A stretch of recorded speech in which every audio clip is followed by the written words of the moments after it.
pertemuan selanjutnya akan dibicarakan materi pembahasan Undang-Undang Dasar Negara Republik Indonesia 1945. Apa perbedaan antara Undang-Undang Dasar dengan konvensi?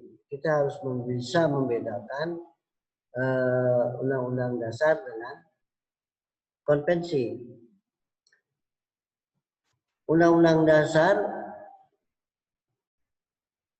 Negara RI meliputi hukum dasar yang tertulis. Ya. Kalau Undang-Undang Dasar itu hukum dasar yang tertulis, ini bagi negara Indonesia.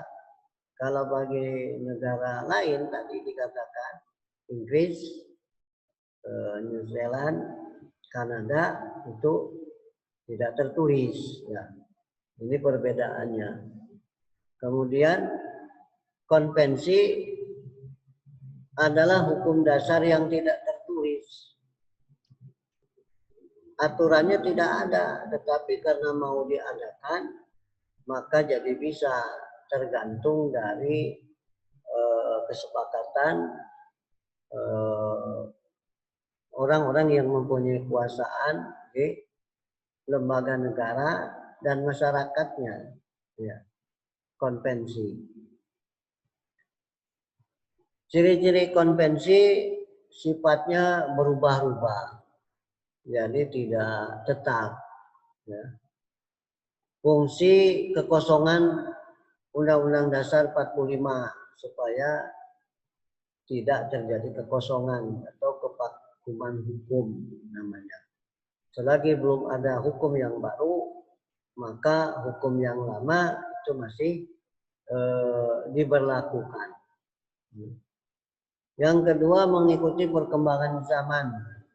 Kalau ada perubahan zaman dan memungkinkan, ya,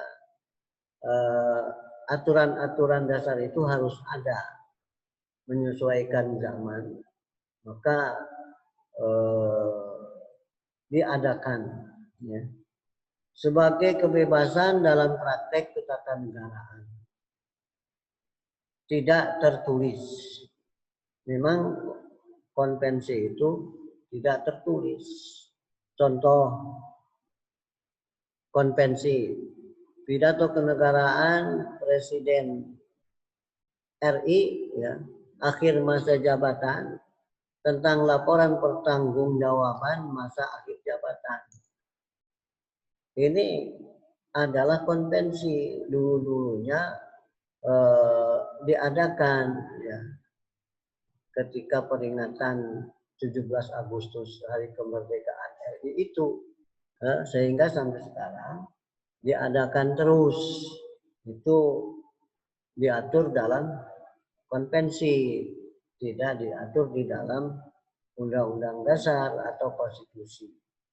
17 Agustus tentang laporan pembangunan. Nah, kemudian perayaan hari-hari besar bersejarah. Misalnya 28 Oktober, 10 November, ya. Atau hari-hari besar keagamaan, 1 Muharram, maka libur. Nah, ini kan konvensi. Ya. Undang-Undang Dasar 1945 merupakan hukum dasar yang bertujuan untuk mengatur penyelenggaraan pemerintahan negara RI yang terdiri dari 3 bagian pokok sebelum diamandemen. 1.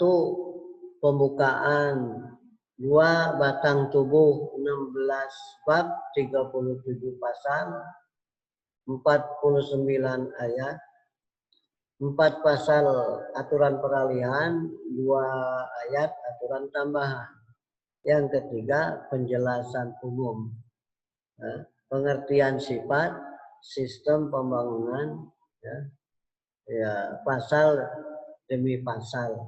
Itu dulu. ya, sebelum diamandemen. Ya, jadi setelah diamandemen, sekarang ini Undang-Undang Dasar 45 itu satu, pembukaan 4 alinea. 2, pasal-pasal 12 bab, 37 pasal, 170 ayat, 3 pasal aturan peralihan, 2 pasal aturan tambahan. Ini harus juga diketahui dan penting. Nah, kalau kita tidak mengikuti materi yang penting ini, maka kita akan ketinggalan, tidak memiliki ilmu pengetahuan yang komprehensif, yang lengkap. Demikian, terima kasih.